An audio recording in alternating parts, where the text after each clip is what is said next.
Nick Herbert.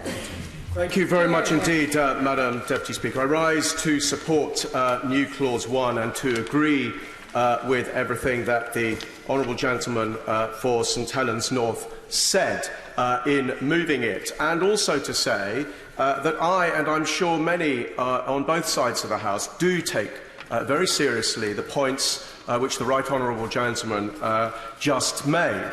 It isn't a small matter for this House to decide that it will legislate in this area. It is something that we should consider carefully, and I have done so, and want to explain why I have reached the decision that it is right for the UK Parliament to step in at the moment.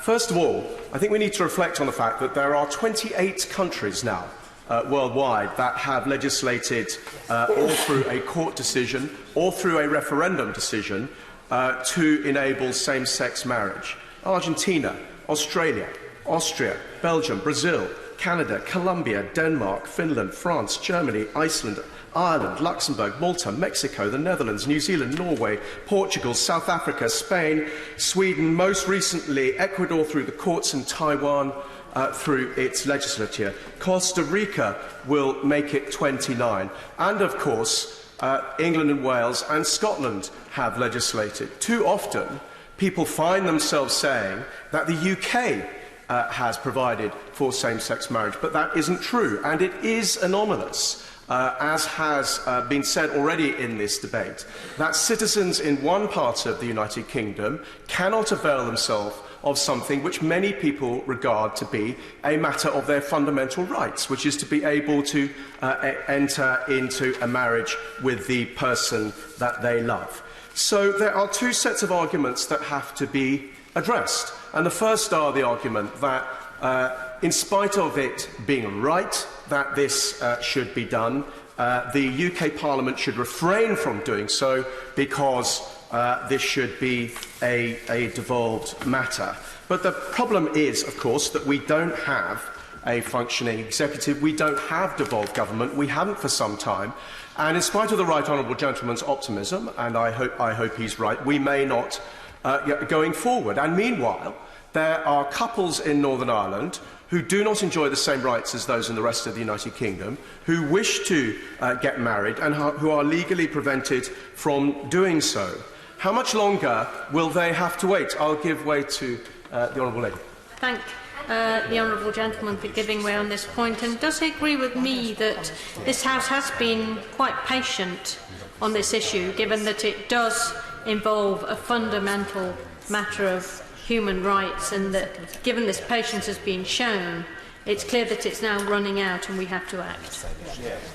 I agree entirely with the Honourable Lady. It was 6 years ago that this House legislated for equal marriage in England and Wales. There is a precedent for this.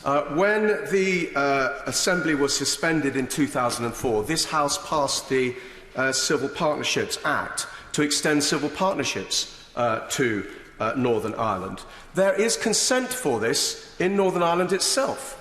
The Assembly has voted 5 times for this measure. It is only because of the petition of concern that it is not law already in Northern Ireland, and that petition would not be capable of being exercised now because there would not be a majority for it in Northern Ireland. So we know that if there was an Assembly constituted under the current arrangements, it would almost certainly, and has said so repeatedly, vote now for equal marriage. We are not trespassing on what we know the Assembly wants to do. It's just that it doesn't exist, so it cannot act. The only body that is competent to act on this matter at the moment is the UK Parliament. Give way to the honourable gentleman.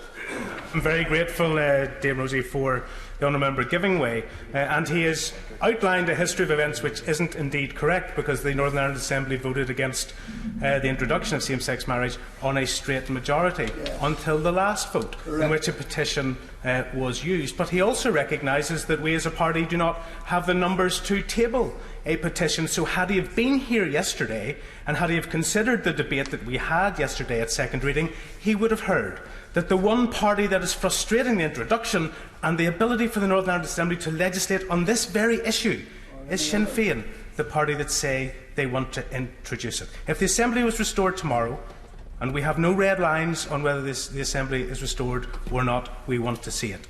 We couldn't stop the Assembly legislating on this issue.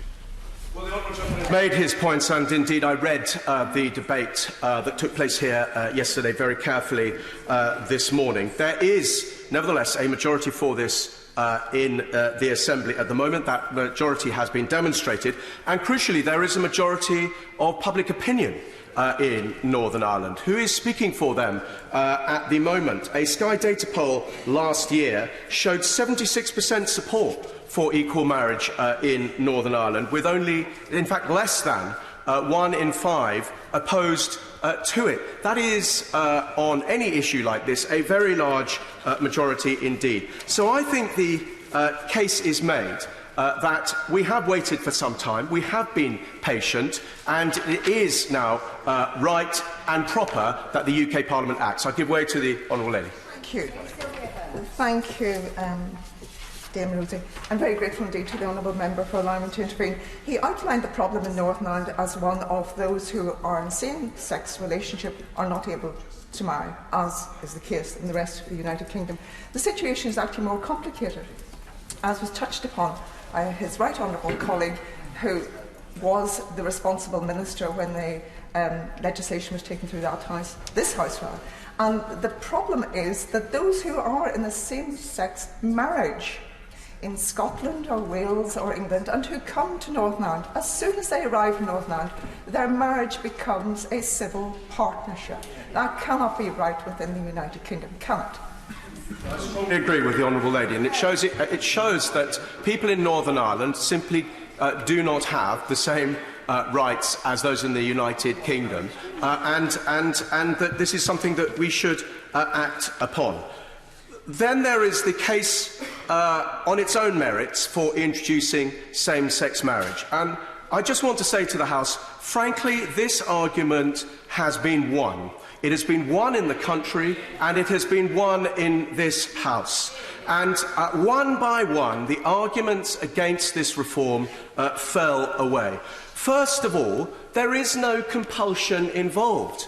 We protect religious freedom by the legislation we introduced in England and Wales. Churches are not compelled in their own institutions to introduce same-sex marriages. It is a matter for them. No individual is compelled to enter a same-sex marriage. There's a very simple remedy. If you don't like the idea of same-sex marriage, don't enter into one. It's not compulsory. Secondly, why not allow people to enter into an institution by which they will demonstrate a commitment, a lifelong commitment to each other, and make that commitment in front of their friends and family? What harm is done? What harm is done by this legislation? We as honourable members know very well that we pass laws, we vote for things every day that make people profoundly unhappy, that irritate people. We put on taxes, we restrict freedoms, we do things that irritate sections of our communities. We do them because we think they're right. It's not often that we pass legislation which has a single effect. And the single effect of the legislation that was passed 6 years ago in this House for England and Wales was to make people happy, was to allow people to enter into lifelong commitments which were moments of enormous happiness to them and to their families. And that's why public opposition to same-sex marriage has continued to fall away, and it's why I have enormous respect for those of my honourable friends who did vote against that legislation but have now admitted that they were wrong. One by one, honourable members on this side of the House have stood up and said they were wrong to oppose this measure, just as honourable members have said they were wrong to oppose civil partnerships, because they have seen that the legislation has been an unalloyed force for good. I give way to my honourable friend. I thank my good friend, the honourable gentleman, for giving way. I was one of those that stood up and said I got it wrong. And I got it wrong, and I support it. The problem with this legislation is I agree with this. I agree with the abortion thing. But it's like a crack in the dam. If we crack the dam, there will be more and more things coming through. Now, I don't mind because I'm actually beginning to think we're going to have direct rule. I would like very much for us to consider all the things, the problems in Northern Ireland, and deal with them. If we haven't got an effective executive in Northern Ireland, we're going to have to do that anyway. But the point is, what we've got to realise today, that if we pass these clauses, actually it's the thin end of the wedge, and other things will and should follow, because they are very important to people in Northern Ireland. Well, I commend my honourable friend for saying once again that he was wrong in opposing the same-sex marriage legislation, and I am grateful for that, and I admire him for having the courage to say it. But the reason I think this is not the thin end of the wedge is that actually, at the end of the day, this is about something quite fundamental, which is equality. And I don't think introducing a measure to ensure and promote equality can ever be described as the thin end of the wedge. I think it is the right thing to do. So I just want to say this in conclusion. 4 years ago, the Supreme Court of the United States, in a landmark decision that I hope will not be reversed, in Obergefell, decided to allow same-sex marriage throughout the United States. And the judgment of Justice Kennedy, the lead judgment in that case, and his concluding remarks, set out brilliantly, and have been much quoted since, why this is the right thing to do. And I would just like briefly to quote those closing remarks now. "No union is more profound than marriage, for it embodies the highest ideals of love, fidelity, devotion, sacrifice, and family. In forming a marital union, two people become something greater than once they were. As some of the petitioners in these cases demonstrate, marriage embodies a love that may endure even past death. It would misunderstand these men and women to say they disrespect the idea of marriage. Their plea is that they do respect it so deeply that they seek to find its fulfilment for themselves. Their hope is not to be condemned to live in loneliness, excluded from one of civilization's oldest institutions. They ask for equal dignity in the eyes of the law."